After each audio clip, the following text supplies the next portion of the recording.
So it looks like, according to reports, that Keith Thurman versus Mario Barrios fight is an eliminator bout.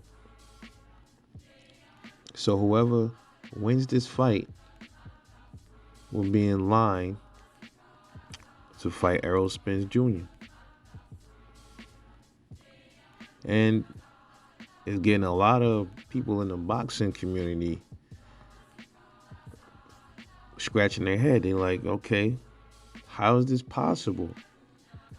How is it possible? WBC mandate. They said WBC will mandate the winner to fight Errol Spence Jr. next if they win. So one thing to note here, that this fight is $75.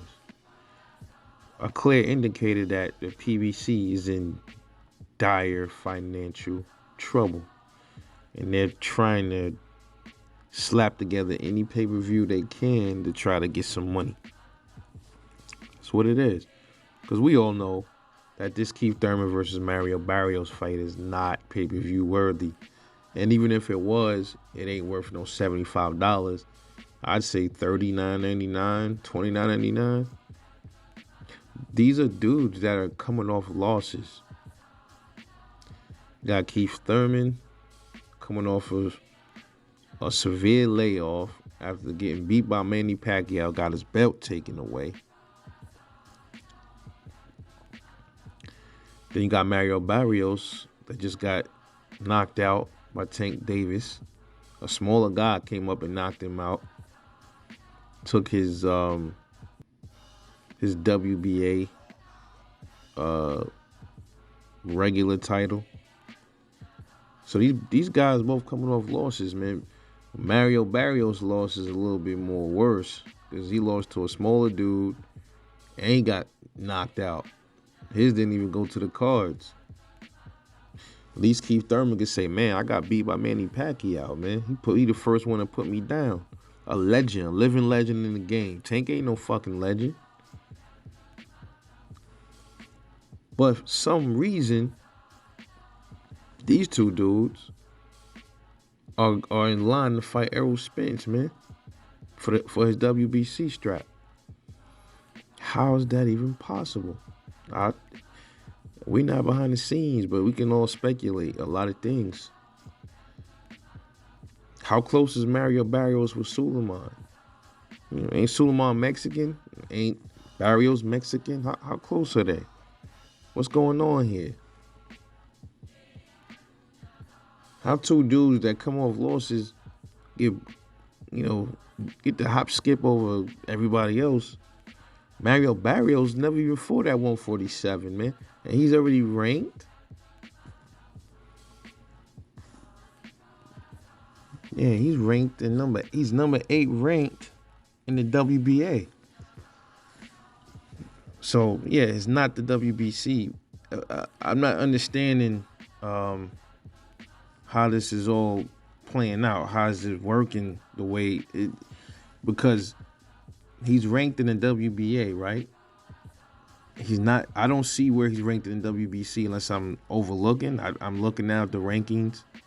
Yeah, he's not ranked in the WBC, but who's behind this, man? How does WBC get involved in this if Barrios isn't even ranked in the WBC?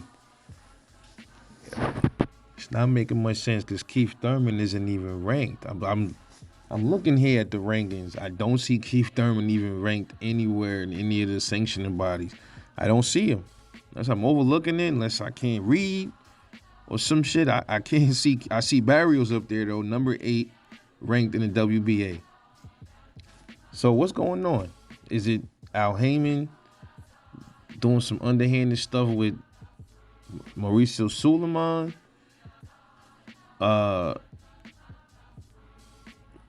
Is it Mauricio Suleiman? Is he cool with Barrios like that? Or, I mean, how the fuck does this work, bro? How did this even happen? Because Neither one of these dudes deserve a shot at Errol Spence Jr. right now.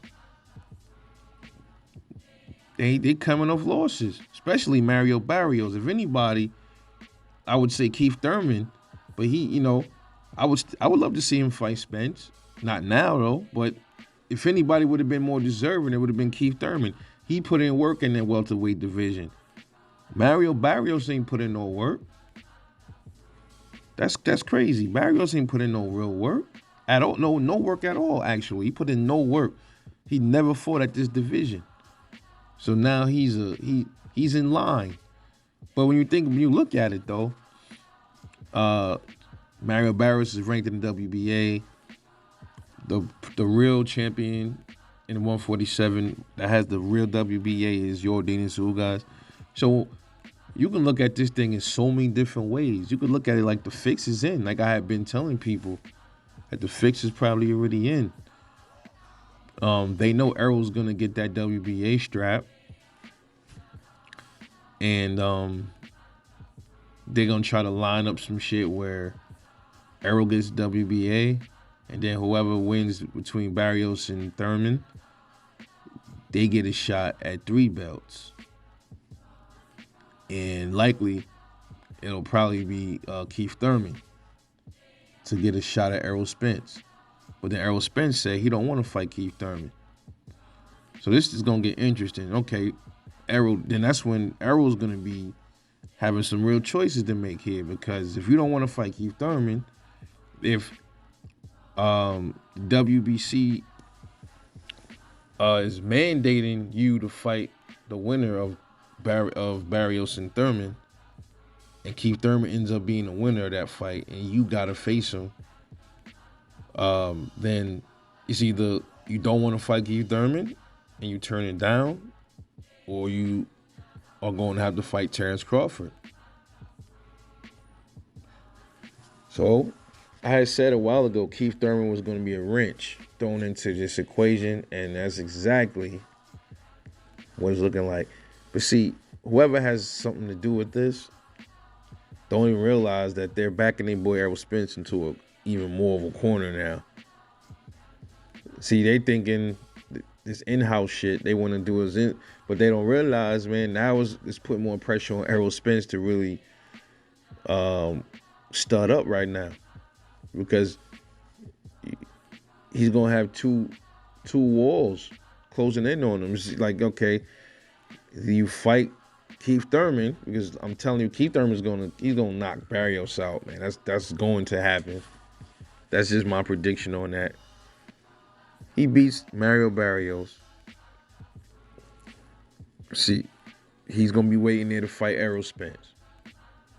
Errol say he don't want to fight him. Okay, Errol, you gotta look to your right. You got Terrence Crawford right there. You said you wanted to be undisputed. Now here's your chance. You got the belt from old guys. Now you got to make some decisions, bro. So that's what it's gonna come down to. Very interesting shakeup, man. Just never know with this boxing stuff, do you? A lot of corruption going on, a lot of favoritism, a lot of snaky dealings, and this is the stuff that happens, when you don't expect to see it. But this should be rather interesting to see how this unfolds. This is definitely something to watch and pay attention to. Let me know what you think about this situation. Like, subscribe, support the channel, comment. This is Rebel Life Boxing. Catch y'all later on the next one. And I'm out.